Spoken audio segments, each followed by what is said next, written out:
Assalamu alaikum dear students, I hope you people are doing great. This is your science lecture and I am teacher Fatima Sugra. The topics that we are going to discuss today are the structure of a plant and their functions, जिसमें हम लोगों ने पढ़ना है plants का structure पढ़ेंगे, उसके different parts पढ़ेंगे और उन सब पार्ट्स के फंक्शन के बारे में वन बाय वन डिस्कस करेंगे. So I hope you people will enjoy the lesson. So let's get started. अच्छा, start with the structure of a plant. हम पढ़ेंगे थोड़ा सा कि how do plant grow up into a mature tree. कैसे एक छोटा सा भी प्लांट एक ग्रोन अप होकर एक बिग ट्री बन जाता है. हम लोग यहाँ से स्टार्ट करेंगे, पूरा procedure one by one discuss करेंगे. सबसे पहले seed is sown into the soil. आपको पता है सबसे पहले एक प्लांट को ग्रो करवाने के लिए आप लोग एक सीड लेते हो, सीड को सॉइल में या मट्टी में आप लोग उसको सॉ कर देते हो. उसके बाद क्या करते हो, उसको पानी देते हो, आप लोग वाटर प्रोवाइड करते हो. उसके अलावा मिनरल्स वो ले लेता है सॉइल के अंदर से, तो उसको तो सूटेबल टेम्परेचर उसको मिलता है. तो वो सीड से क्या होता है, बस्ट होता है, ओपन अप होता है और उसके अंदर से छोटी सी टाइनी रूट बाहर निकलती है. सबसे पहले टाइनी रूट निकलेगी बाहर और वो रूट आपको पता है डाउनवर्ड नीचे की तरफ ग्रो करती है. और उसके बाद उस रूट के बाद क्या निकलेगा, शूट निकलेगी बाहर जो कि अपवर्ड ग्रो करेगी. Okay, upon getting favourable conditions में आपको फेवरेबल कंडीशंस वो होती है जिससे वाटर मिल रहा है, सनलाइट उसको मिल रहा है, सूटेबल टेम्परेचर उसको मिल रहा है.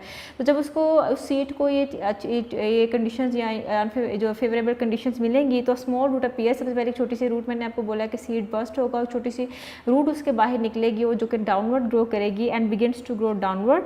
सून a shoot arises from the seed and grows upward. उसके बाद शूट निकलेगी बाहर जो कि क्या करेगी, अपवर्ड ग्रो करेगी ऊपर की तरफ.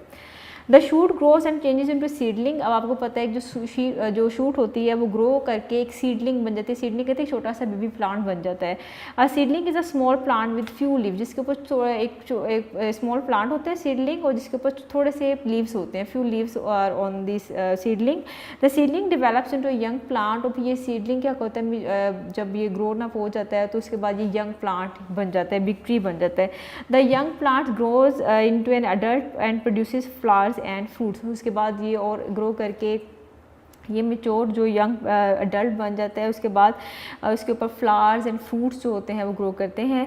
तो ये एक छोटा सा प्रोसीजर था जिसमें कैसे एक छोटा सा सीड से एक बिग ट्री जो होता है बनता है. जिसमें पहले मैं आपको बताया कि सीड लेते हो, आप उसको सॉइल में सॉक करते हो, इसके बाद उसको फेवरेबल कंडीशंस प्रोवाइड करते हो, उस सीड को आप पानी देते हो, उसको मिनरल्स चाहिए होते हैं, उसको सनलाइट चाहिए होती है, इसके अलावा उसको सूटेबल टेम्परेचर चाहिए. जब ये सारी चीज़ें उसको मिलती हैं तो सीड जो होता है वो ओपन अप होता है, बस्ट तो उसके अंदर छोटी सी टाइनी रूट बाहर निकलती है और जो रूट जो होती है आपको पता है नीचे ज़मीन की तरफ डाउनवर्ड ग्रो करती है. उस रूट के बाद फिर एक शूट बाहर निकलती है जो कि अपवर्ड ग्रो करती है. और यही शूट जब ग्रो कर जाती है तो एक सीडलिंग बन जाता है. सीडलिंग कहते हैं एक बेबी प्लांट को, जिसके ऐसे प्लांट जो बड़ा स्मॉल प्लांट बेबी प्लांट होता है जिसके ऊपर थोड़े से लीव्स होते हैं. अब ये क्या होता है, ये सीडलिंग डेवलप हो जाता है एक यंग प्लांट में और फिर उसके बाद ग्रो होके मज़ीद ये मेच्योर प्लांट, ये बिग ट्री बन जाता है और जिसके ऊपर फ्रूट्स एंड उसके बाद इसमें फ्लावर्स जो होते हैं वो ग्रो करते हैं.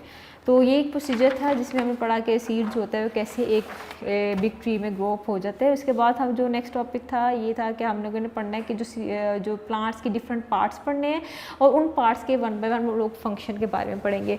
सो सबसे पहले हम लीव्स की बात करते हैं. आपको पता है लीव्स जो होते हैं उनका कलर जो होता है वो ग्रीन कलर होता है. उसकी वजह ये है क्योंकि लीव्स के अंदर एक पिगमेंट प्रेजेंट होता है जिसका नाम है chlorophyll.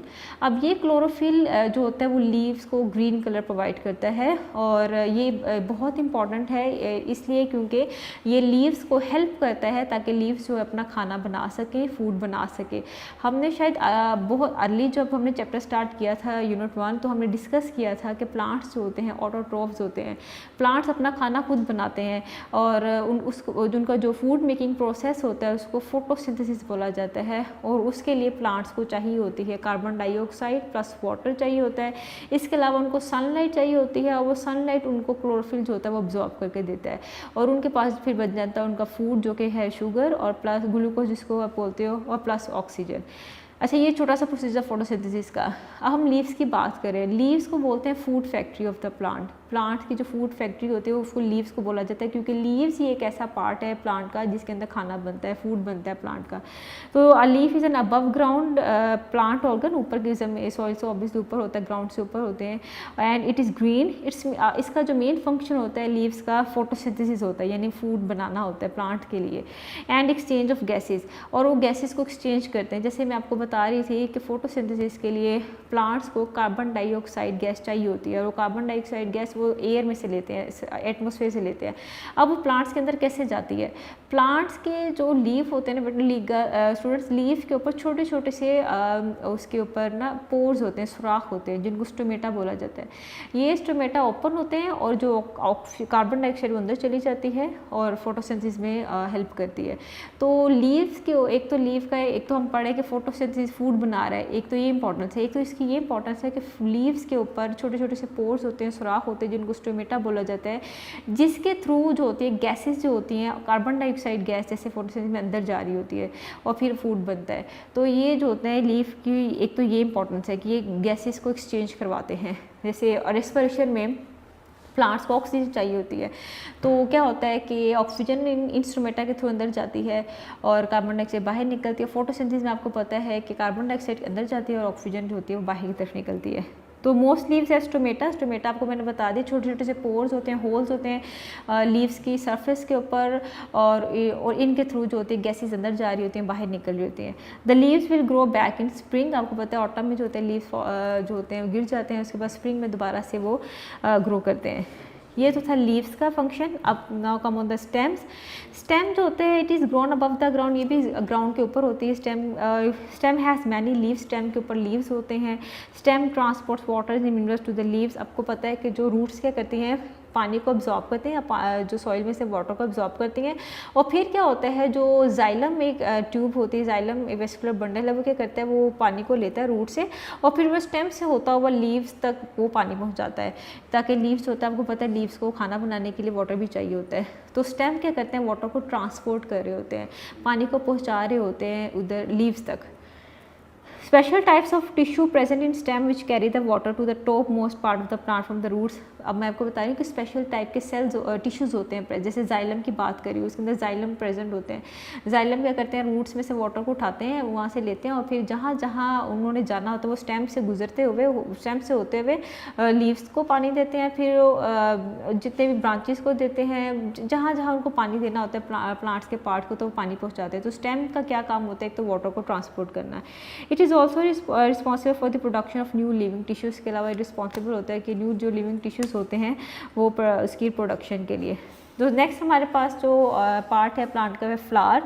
Fruits and seeds are form from the flower. आपको पता है फ्लावर जो होता है, फ्लावर एक ऐसा पार्ट होता है जिसके अंदर रिप्रोडक्टिव ऑर्गन्स होते हैं, मेल एंड फीमेल।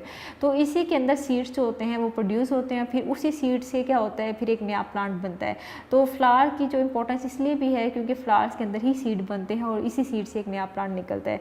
अब flower is a reproductive structure found in flowering plants. Flower के अंदर भी रिप्रोडक्टिव स्ट्रक्चर होता है, जिसमें मेल एंथर होता है, फीमेल स्टेमन होता है।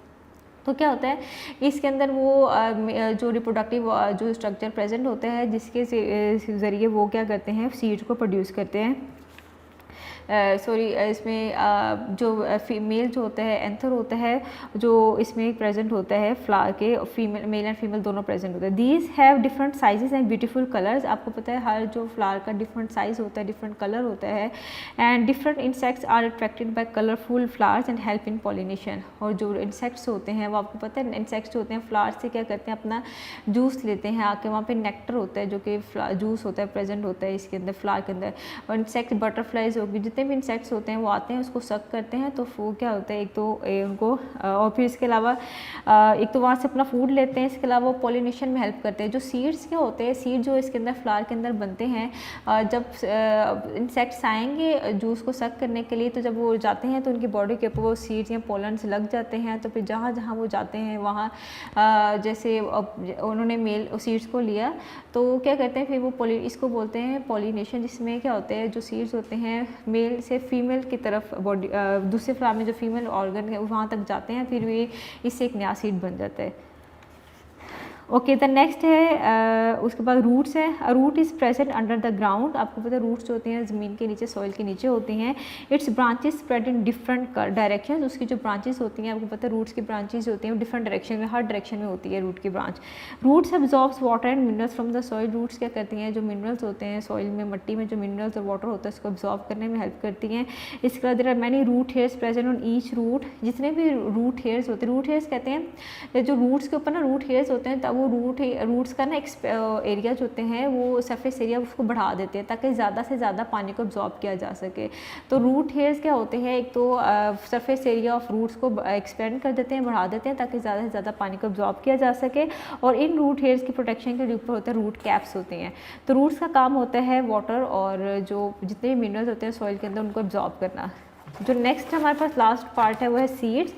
सीड्स मैं पहले ही बता चुकी हूँ कि सीड्स होते हैं फ्लावर या फ्रूट्स के अंदर बनते हैं। When a seed is sown into a soil, जब आप सीड को मिट्टी में दबा देते हो, सॉ कर देते हो, और new plants form from the seed, इसी सीड से एक नया प्लांट बन जाता है। Seeds are ripen into fruits. जब आप जैसे मैंगो अगर आप खाओ तो उसको जब आप खाते हो उसके अंदर से एक सीड बाहर निकलता है। तो जो सीड्स होते हैं वो राइप हुए होते हैं, राइपन होते हैं इनटू द फ्रूट्स।